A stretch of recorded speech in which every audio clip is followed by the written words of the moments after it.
Bonjour à tous, on se retrouve pour une nouvelle vidéo et ce sera pour un nouveau point lecture. Tout d'abord, j'ai lu Lettres à l'ado que j'ai été, qui est un recueil de lettres fait par différentes célébrités, ce livre a été dirigé par Jack Parker, qui est une jeune fille très connue, alors notamment elle fait des podcasts il me semble. En fait c'est mon frère qui m'en a parlé, il écoute beaucoup de ses podcasts. Et il a acheté ce livre, donc il m'a dit que c'était super bien, qu'il fallait que je le lise. Donc quand j'ai été chez eux, je l'ai lu. J'ai beaucoup aimé. On retrouve 28 lettres. Les auteurs en fait s'écrivent à eux-mêmes, à l'ado qu'ils ont été quelques années plus tôt. Et en fait ce qui est assez drôle, c'est que du coup on arrive à s'identifier quand même au moins à un des auteurs. Et en fait, les sujets reviennent les mêmes, que ce soit l'acceptation de soi-même, les relations avec les autres, les problèmes de trouver sa place dans la société, de ce qu'on va devenir, de ce qu'on va faire. Voilà, plein de choses comme ça qui font partie de l'adolescence et qu'on pense être les seuls à vivre à ce moment-là et qu'au final, en lisant ce recueil, on voit bien que on a tous à peu près les mêmes soucis. Après, bon voilà, selon d'où on vient, selon l'éducation, la culture, tout ça, on a des problématiques différentes, mais qu'en gros, les plus grosses problématiques, en fait, sont rassemblées. Donc j'ai beaucoup aimé. Elle a écrit un autre livre aussi, il me semble, c'est sur les règles, quelque chose comme ça. Donc je vais essayer de plus de me pencher sur les podcasts de l'auteur, et puis je verrai bien. En tout cas, j'ai beaucoup aimé, et je ne l'ai pas dit, mais c'est édité chez Flammarion, donc... n'hésitez pas, en plus les droits d'auteur de cet ouvrage sont reversés à l'association Marion la main tendue, qui est une association pour le harcèlement scolaire, donc qui est une des thématiques abordées notamment dans ces lettres, puisque on a tous été touchés de près ou de loin, je pense, par tout ce qui est harcèlement scolaire, peu importe le rôle qu'on avait dedans, mais en tout cas voilà, j'ai beaucoup aimé. C'est un livre que j'ai lu quasiment d'une traite, en un week-end je l'ai fini, et je vais pouvoir le rendre à mon frère puisque c'est son livre et son marque-page. Ensuite, un roman que je n'ai plus sur moi parce que je l'ai rendu à mon père le même week-end où j'ai eu Lettres à l'ado que j'ai été. Il s'agit de Vivre debout de Martin Gray, donc que j'ai emprunté à mon père il y a quelques temps. Il fallait absolument que je lise, donc c'est fait. Ici, c'est un roman. Alors, c'est pas un roman, c'est un livre mélange d'autobiographie et de développement personnel, puisque l'auteur va nous parler de l'association qu'il a créée pour les jeunes et de ce qui nous permet de vivre, les questions qu'on peut se poser et d'essayer d'être meilleur, de faire de sa vie quelque chose de mieux. Donc voilà, j'ai eu quelques difficultés à m'accrocher à ce roman. Il y avait des vérités, mais voilà, je me suis un peu ennuyée quand même durant ce roman. En fait, dans ce roman, il fait référence à son premier livre qui est Au nom de tous les miens, donc publié aussi chez Pocket, qui raconte son histoire en fait de quand il était à la guerre et qu'il a vécu dans le camp de Treblinka, donc à Varsovie. Donc c'est le témoignage qu'il raconte de la guerre et de sa vie. Celui-ci me tente énormément, c'est pour ça que je l'ai emprunté aussi, j'ai envie de le lire sûrement au mois de juin. Mais du coup il fait référence à ce livre-là et de ce qu'il en a tiré de sa vie, et voilà, pour parler aux jeunes et dire ce qu'il leur conseille pour avoir une meilleure vie et être... mieux dans leur vie. Mais voilà, j'ai pas accroché plus que ça. Peut-être si vous avez aimé le livre là, vous allez aimer retrouver l'auteur. Après, si comme moi vous ne le connaissez pas et que vous lisez Vivre debout, il n'y a pas trop grand intérêt. Autre très bonne lecture que j'avais très hâte de lire, il s'agit des Hordes invisibles de Louise May, donc chez Fleuve. Il sort jeudi, le 24, il me semble que c'est jeudi. Ici c'est plus ou moins une suite des Ravagés, qui est le premier livre de Louise May. Vous connaissez, si vous connaissez ma chaîne, mon amour pour cet auteur qui avait écrit il y a 2 ans Les Ravagés, donc qui est une histoire de flics d'une brigade spéciale en fait qui s'occupe de tout ce qui est acte agressions et sévices sexuels. Et on retrouvait donc Alex notamment, qui est une des flics, dans une enquête d'agression d'hommes dans le premier, donc dans Les Ravagés. Et après, elle avait écrit un one-shot qui est Les Embruns, que j'avais beaucoup aimé aussi, qui est très très différent des Ravagés. Et ici, je savais que dans Les Hordes Invisibles, on allait revenir dans cet univers de brigade, en fait, je sais plus comment elle s'appelle, la brigade des crimes et délits sexuels. C'est peut-être ça, crimes et délits sexuels, je ne sais plus. Mais en tout cas, voilà, j'avais beaucoup aimé le personnage d'Alex et de son coéquipier Marco, et j'ai été très contente de les retrouver. Ici, donc, on se retrouve dans le même thème, dans une autre enquête. Donc, pour celles ou ceux qui m'ont posé la question, vous pouvez lire Les Hordes Invisibles sans avoir lu Les Ravagés.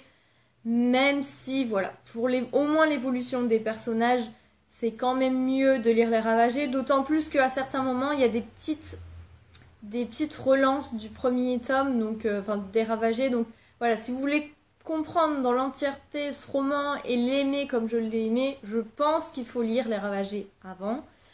Après, ici, donc, on retrouve nos deux personnages que j'aime beaucoup. Les personnages sont très bien travaillés. Je m'attache énormément au personnage d'Alex. Tout ce qui lui arrive, en fait, me touche énormément. Le personnage de Marco, je l'aime bien, mais il est beaucoup moins développé, je trouve, que le personnage d'Alex. C'est vraiment le personnage central de l'histoire de Louise May. Je pense qu'elle s'identifie beaucoup à ce personnage-là et que du coup, elle met tout son cœur et son énergie dans ce personnage. Et elle a tout à fait raison parce que ça marche. Les enquêtes en elles-mêmes sont très touchantes. Forcément, on parle de délits sexuels, d'agressions sexuelles et voilà, ça peut que toucher. D'autant plus qu'on sent que l'auteur est très concerné par le sujet, très bien renseigné. On apprend énormément de choses. À la fin, j'ai vu qu'il y avait des statistiques qui étaient vraies et d'autres qui ont été inventées par l'auteur. Donc ça m'a permis de savoir aussi, savoir ce qu'il était vrai, ce qui relevait de la fiction, même si les statistiques qui sont données par le personnage, qui sont inventées par l'auteur, je pense que elles sont inventées, mais pas très éloignées de la réalité. On y parle notamment de violences intra-conjugales, de violences... de viol conjugal, de violence au sein du couple, et voilà, j'ai eu du mal. En fait, pour tout vous dire, je l'ai commencé au moment de l'affaire Angélique, et au vu de tout ce qu'on entendait sur la radio, à la télé, tout ça, je n'ai pas pu en fait continuer ma lecture. Ça sonnait trop par rapport aux faits actuels, donc du coup j'ai posé ma lecture. Je pense que j'avais lu une centaine de pages. J'ai posé ma lecture, non pas que j'aimais pas ce livre parce que je l'ai juste adoré, mais parce que voilà, c'était trop d'émotions pour moi et je pouvais pas faire les deux à la fois. Donc j'ai laissé un petit peu les médias se calmer sur l'affaire Angélique et je l'ai repris. Les 2 tiers que je n'avais pas lus, je les ai lus quasiment d'une traite. J'ai beaucoup aimé, on sent le travail de l'auteur. On sent aussi l'évolution de la plume, je l'ai trouvé beaucoup plus travaillé, non pas que dans Les Ravagés ou En Brun, c'était une écriture amateur, parce que dès le début on sent le talent qu'a Louise, mais ici on sent le travail en fait de l'auteur, l'évolution de sa pensée, de son travail, et voilà, d'où l'intérêt de lire en fait Les Ravagés avant pour voir l'évolution. Je n'ai pas Les Ravagés dans ma bibliothèque parce que je l'avais lu en e-book, mais je pense que ce sera réglé prochainement, parce que j'aimerais bien avoir les 2 livres dans ma bibliothèque pour les relire un jour, et je suis ravie de revoir l'auteur puisqu'elle revient de nouveau, elle revient à sa mort cette année, donc voilà, je vous laisserai ma chronique aussi écrite, je ne l'ai pas encore faite, mais elle sera faite sûrement aujourd'hui. Donc voilà, je pense que vous l'avez compris, si vous cherchez un thriller, que vous n'avez pas peur de la violence notamment au niveau sexuel, n'hésitez pas, parce que ce livre est vraiment intéressant et dépeint malheureusement des choses de réel, et du coup voilà, j'ai très hâte. Je ne sais pas si Louise refera vivre ce duo à travers d'autres enquêtes, mais en tout cas, j'aimerais beaucoup parce que, voilà, au vu de la fin, Louise, tu peux pas nous laisser comme ça, c'est pas possible. Euh, j'ai envie de revoir Alex et Marco et de suivre de nouveau avec eux des enquêtes et arrêter d'autres violeurs, d'autres agresseurs sexuels. Et voilà, j'ai très très hâte de lire l'autre roman, un autre roman de Louise May, que ce soit dans ce style ou dans le style d'Embrun, parce que vraiment j'aime beaucoup sa plume et c'est une de mes autrices françaises préférées. C'est voilà. Au bout du troisième, je pense qu'on peut dire que la plume me séduit à chaque fois, donc voilà. Elle fait partie du top 5 des auteurs préférés. Et ensuite, j'ai lu un thriller qui parle aussi de violence et que j'ai bien aimé. Il s'agit de Fourrure blanche de Jardine Libert chez Presse de la Cité.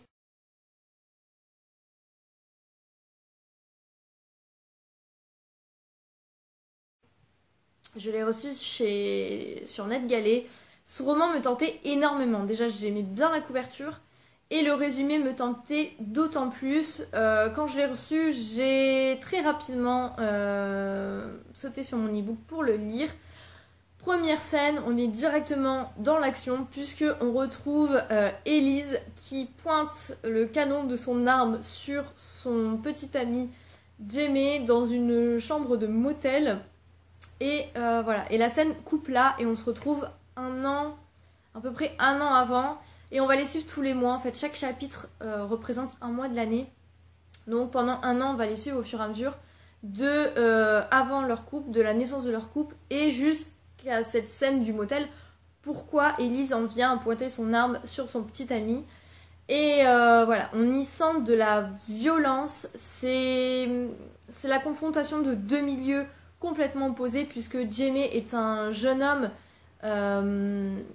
qui a des parents très très riches, qui ne pensent qu'à leur travail et malheureusement qui laissent Jamie de côté, qui rencontre Élise qui, elle, vient d'une famille très très pauvre, qui a dû élever ses petits frères et ses petites sœurs le temps que sa mère cumulait les emplois pour s'en sortir et essayer de faire vivre la famille. Donc voilà, on va les suivre chacun de leur côté. La confrontation entre les deux puisqu'ils vont se mettre en couple. Un couple très particulier où il y a de la violence. J'ai bien aimé cette histoire. Alors après, ce qui m'a semblé étrange, au début je pensais que l'auteur était française puisqu'il y avait pas mal de références à la France et pour moi il y avait certains problèmes de crédibilité avec l'histoire puisque l'histoire se déroule aux États-Unis et qu'il y a énormément de références à la France. Et en lisant les remerciements, j'ai bien vu que l'auteur était américaine et que son roman avait été traduit. Donc j'ai pas tout compris. Est-ce que l'auteur a des origines françaises? Est-ce qu'elle aime bien la France? Elle vient régulièrement et du coup elle a voulu rendre hommage à la France? Je sais pas. Mais c'est sur ce point-là que j'ai été un peu refroidie dans l'histoire. Après, la seconde moitié, je l'ai lu d'une traite. J'ai beaucoup aimé suivre Élise et Jamie dans leur road trip, dans leur quête de leur liberté, de leur nouvelle vie. La fin m'a énormément touchée, m'a énormément surprise. Au vu de l'évolution de l'histoire, je m'attendais à une fin. Et arrivé à cette fin, en fait, vous ne pouvez pas imaginer, ou alors faut vraiment avoir l'esprit tordu, je pense, pour arriver à imaginer la fin. Mais voilà, j'avais le ventre noué, je ne pouvais pas lâcher ma Lisa, je voulais savoir comment cette histoire allait se terminer. Et franchement, c'est un livre de 500 pages, un peu moins, mais quasiment 500 pages, mais vous ne voyez pas les pages tourner. J'ai beaucoup aimé cette histoire, même si dans la première moitié, il y a eu quand même des moments de flottement, des moments où, voilà, notamment à ses références avec le Perrier ou avec des mots qui sortaient en français. Enfin, il y a voilà, c'est ça qui m'a empêché de dévorer la première moitié du roman. Dans la deuxième moitié, on sent beaucoup moins ces références françaises. Et voilà, je me suis énormément attachée à ce couple. J'ai trouvé les personnages hyper bien construits, notamment le personnage d'Élise qui m'a bouleversée en fait. Ça a vraiment été un personnage que j'ai aimé dès le début et que j'ai adoré suivre son évolution tout au long de l'histoire. On les suit vraiment quasiment jour pour jour, puisque chaque chapitre représente un mois différent, donc on voit leur évolution. J'ai aimé suivre l'évolution de ce couple, voir ce qu'il devenait au fur et à mesure, voir les épreuves de la vie qui ne leur faisaient pas du tout de cadeau. Dès qu'il y avait quelque chose de mieux, derrière, il y avait un truc qui allait les enfoncer. Il y avait la famille de Jimmy qui n'acceptait pas que leur fils, riche héritier, que tout lui était dû, se mette avec une fille comme ça de bas niveau, et avec notamment parce que Élise a un casier judiciaire quand elle était ado, donc voilà, pour eux c'était la déchéance. Or ils ne s'occupent pas de lui non plus, donc c'est juste de dire que c'est un nom et il faut pas ruiner la réputation de la famille. Donc voilà, on y suit vraiment la souffrance de ces jeunes gens qui se construisent, je ne veux même pas dire qu'ils se reconstruisent, mais qui se construisent au sein de leur couple, en fait, qui permet d'exister. Ils vont tout faire pour essayer de s'en sortir, et ça j'ai beaucoup aimé. Donc voilà, si vous cherchez un thriller avec de la violence, mais de la violence non gratuite, en fait, de la violence qui touche et qui fait avancer l'histoire, n'hésitez pas à lire Fourrure blanche de Jardine Libère, parce que vraiment j'ai beaucoup aimé. Donc voilà, alors aujourd'hui j'ai été un petit peu bavarde parce que je vois que j'approche, j'ai dépassé le quart d'heure, donc je vais vous laisser ici. Si vous avez lu l'un de ces 4 livres et que vous voulez m'en parler, n'hésitez pas à me le dire en commentaire. Si vous voulez lire un des livres que j'ai réussi à vous convaincre, notamment pour Les Hordes Invisibles et Fourrure Blanche, n'hésitez pas. Si vous voulez faire une bonne action, n'hésitez pas à vous procurer et lire Lettre à l'ado que j'ai été, parce que vraiment c'est quelque chose de formidable. J'aurais aimé lire ce livre quand j'ai été ado pour me sentir moins seule dans ma crise d'adolescence. Même si voilà, je pense que quand on est adolescent, on a beau voir que le voisin pense pareil, on sent quand même hyper seul dans ses problèmes. Donc je ne sais pas, mais en tout cas, en tant qu'adulte, ça m'a réconciliée avec mon adolescence. Et puis Fourrure blanche de Jardine Libère chez Presse de la Cité, que j'ai beaucoup aimé aussi. Donc voilà, dans l'ensemble c'était un bon point lecture, et les lectures qui suivent aussi la semaine prochaine sont dans l'ensemble plutôt bien, même si j'ai eu une déception, je vous en parlerai. Mais voilà, je pense que j'ai fait le tour, j'arrête de parler, je vous retrouve la semaine prochaine pour un nouveau point lecture. Ciao!